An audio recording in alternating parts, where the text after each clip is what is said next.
Hi everyone, I will introduce myself first of all. I'm Shada Abu Kharma from Jadara University and this is my assignment about phonetics. I will talk about firstly the manner of articulation. I will just begin with the features of manner of articulation. We have 6 features of manner of articulation. I will begin with the first one. It is stops. We called it as applosive sounds. It happens by forming the complete obstruction of the airstream in the oral cavity.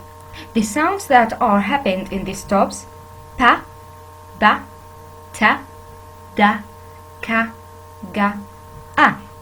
When you try to pronounce these sounds, you will feel that the obstruction and the airstream is stopped completely, then released. I will move to the next feature of the manner of articulation, which is fricatives. There are actually 2 types of fricatives, which are sibilants and the second one lateral.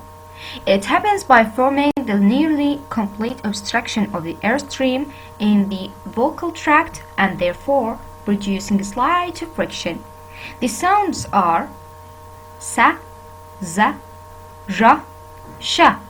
We notice that when we pronounce these sounds, there is a friction or a vibration and a kind of a close.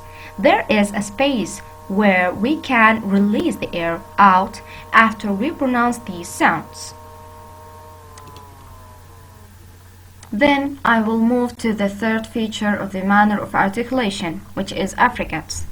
Actually, it happens by shortly obstructing the airstream completely and then releasing it.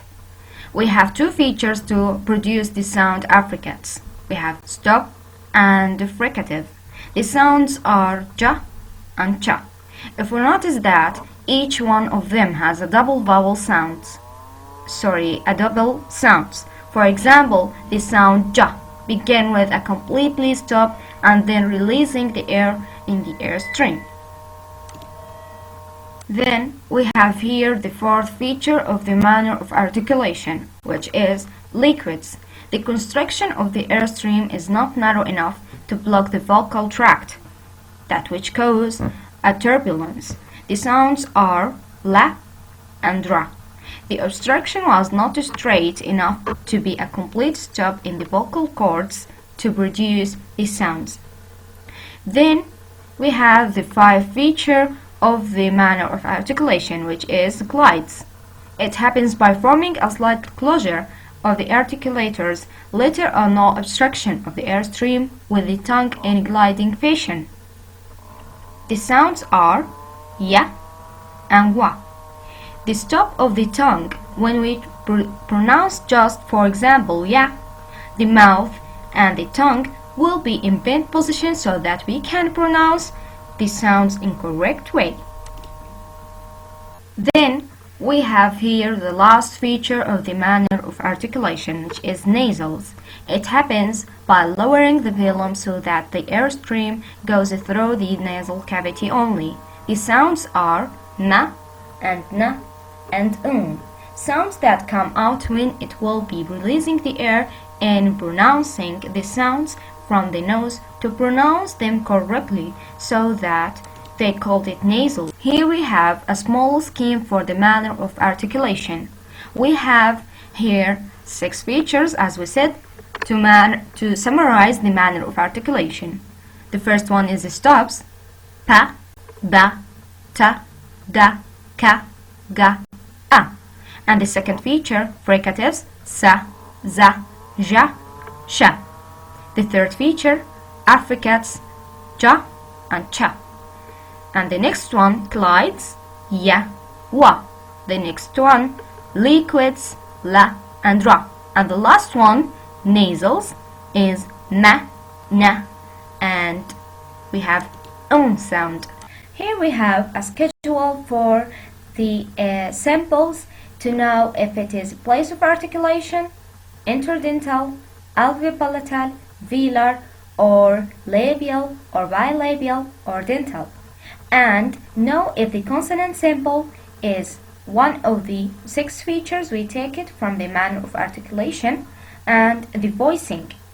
The thing that is happening like this: If the simple is when we pronounce this sound without a vibration, it is voiceless. If the simple when we pronounce it with a vibration, so it is voiced. Thus we called it the voicing. Here we have a small test to test you if you know the phonetically transcript for each of the following phonetically transcribed lines below. Give the ordinary English. This is the question. You have to answer the phonetically transcript to give it in ordinary English, in just words or sentences. We have 3 sentences and another 3 sentences, 3 words. So the first one is, the first sentence, he was lazy in math. The second one, they were afraid. The third one, I love mouse. The first word is shock. The second one, rain. The third one, move. And then we have here the phonetic samples. The samples you should know to pronounce any sound, to pronounce any word correctly. So we have consonants, we have 24 actually, and the vowels and diphthongs we have 22. Just to notice you, the R indicates that British pronunciation will have ra only if vowel sounds follows directly. Otherwise, it is omitted. In American pronunciation, every R of the ordinary spelling is retained. This is the end for my presentation. Thanks for watching to all of you, and the most thankful is for my Dr. Ala Bani Khalaf. I hope to enjoy and benefit from my presentation, and goodbye.